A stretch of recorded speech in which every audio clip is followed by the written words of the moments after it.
குற்ற உணர்ச்சியே இல்லைன்னு குற்ற உணர்ச்சியால முடங்கி கிடக்கிறாருன்னு தான் அவங்க சொல்றாங்க. என்ன குற்ற உணர்ச்சியா முடங்கி கிடக்கிறாரு? அந்த அந்த இந்த அந்த அந்த காணொலியை பார்க்குறப்ப நல்ல தாடியை மீசையை வந்து ட்ரிம் பண்ணிட்டு அப்படி நல்லா அப்படியே பகுமானமாக உட்காந்துருக்காரு. என்ன குற்ற உணர்ச்சியில் முடங்கி கிடக்கிறாரு?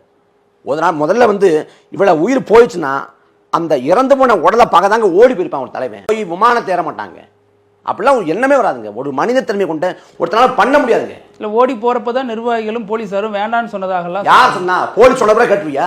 போலீஸ் சொல்றதை கேட்பேன்னா 50 மினிட்டுக்கு முன்னாடி நிறுத்த வேண்டியதானே? எதுக்குங்க பரப்புரைக்கு போனேன்? அது டிஎஸ்பி தான் சொன்னாரு.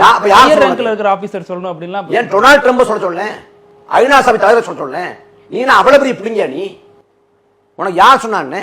இப்ப அந்த பரப்புரை கூட்டத்தில் திமுக பேசாதீங்க, செந்தில் பாலாஜியை பேசாதீங்க அப்படின்னு காவல்துறை சொல்லுதுன்னா நீங்க மதிக்க தேவையில்லை, கேட்க தேவையில்லை. ஆனா கூட்டம் அதிகமா இருக்குது, அங்க போனா ஏதாவது மக்களுக்கு ஏதாவது சேதம் ஏற்படும், உயிர் சேதம் ஏற்படும் அப்படின்னு எச்சரிக்கிறாங்கன்னா அதை நீங்க கனிவோடு பரிசீலிக்கணும். ஏற்றுக்கொண்டு சார் இங்கே பண்ணிக்கிறேன், மக்களுக்கு பிரச்சனை இங்கே பண்ணிக்கிறேன் அப்படின்னு சொல்லணும். இதை டிஎஸ்பி சொல்ல மாட்டாரு, ஹோம் செக்ரட்டரி சொல்லணும், சீஃப் செக்ரட்டரி சொல்லணும்னா நீ அவ்வளவு பெரிய ஆளா? நீ என்ன பண்ணிட்ட? மக்களுக்கு என்ன பண்ணிட்ட? படத்துல நடிச்ச சம்பாதிச்சு அதை தாண்டி மக்களுக்கும் உனக்குமான தொடர்பு என்ன? மக்களுக்கு சேவையாற்றினியா?